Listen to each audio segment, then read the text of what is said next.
we've I won't say we've seen it just because the way that the property boundaries and stuff are in the Midwest and eastern part of the country are a little bit different, but there have definitely been situations where there's been perfectly acceptable hunting land that's landlocked, right? There's literally no way for us to get to it, and you're looking at the map and you're just thinking like, okay, it's open to the public for hunting. How do you get to it? Yeah. Explain it to us, Sam, like we're idiots. Yeah. So, like people listening, imagine you're looking out of a plane. You're looking down on this basically flat plane of land. I mean, there's obviously topography and everything down there, but if you're looking down at that, imagine it having an overlay of a checkerboard on top of that land.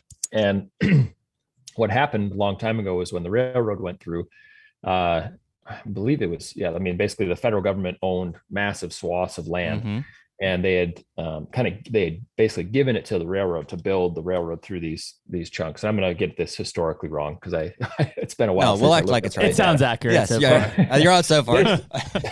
But basically, after that was done, they sold. It was interesting. They sold back like half of the land, but they did it in checkerboard for whatever reason. And so now you have like the BLM, Bureau of Land Management, owns basically all of this checkerboarded land. This is a lot of this is in Wyoming, but you see it in a lot of other places as well. So you have this checkerboarded land, and the way the rule sits now is if the land on all sides of that checkerboarded land is privately owned by a ranch, you can't walk to the corner of one piece of public and just step over the corner onto the other piece of public without getting in trouble, because apparently that's somehow trespassing, even though you're not touching any private property at all. So it's this strange, it's very gray area. And there was actually a case, some hunters out of Missouri were hunting in Wyoming last year, and they were pretty clever about it. So they had seen this checkerboarded land, and they were like, well, we don't want to touch the fence because that technically could be, like you could possibly prove damages if, say one of them's climbing over and you break a, rung off the fence or whatever. And like, you knock that barbed wire down and you cause cattle to get out. Right. So they actually hauled in a ladder, like a two-sided ladder way into this corner and put it over from public to public. And then they just climbed over the ladder. Well, I love that. Yeah. I mean, isn't that amazing? I love what hunters will come up with, the ingenuity when it's like comes to access. Yeah. Right. They're like, well, we know like I'm not good enough to one hop of 4-foot fence anymore. So, yeah, they climbed over the ladder. Anyway, they called, I think it was 3 or 4 times they had to call, like the landowner called the game warden out, and the game warden came out and was like, there's nothing, I mean, there's no criminal anything here. There's no trespass. There's like, I mean, they literally like, we're good.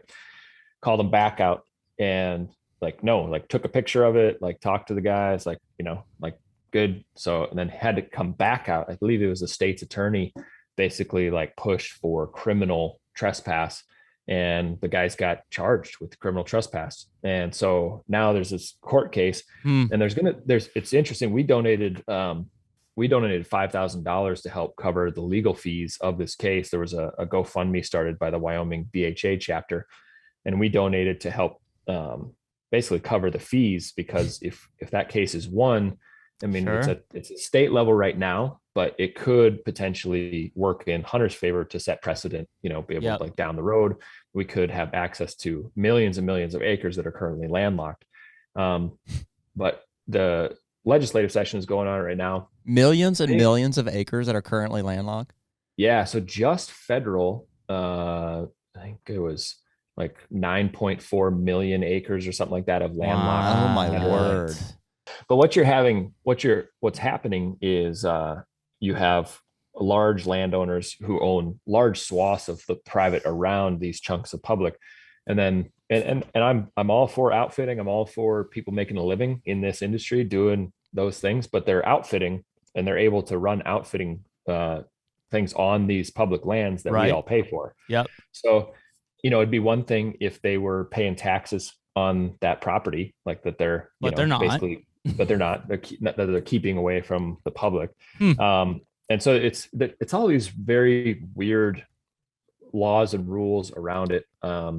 But yeah, I mean, we're not talking about tiny chunks of land that we don't have access to. It's massive amounts. And I know there's agencies and groups that are trying to work together on that type of stuff. OnX Maps has a dedicated fund to help like basically pay for easements. They're working with the TRCP, the Teddy Roosevelt Conservation Partnership, in conjunction to match funds and do some stuff like that. So they're working on opening like large swaths of this, basically landlocked public land.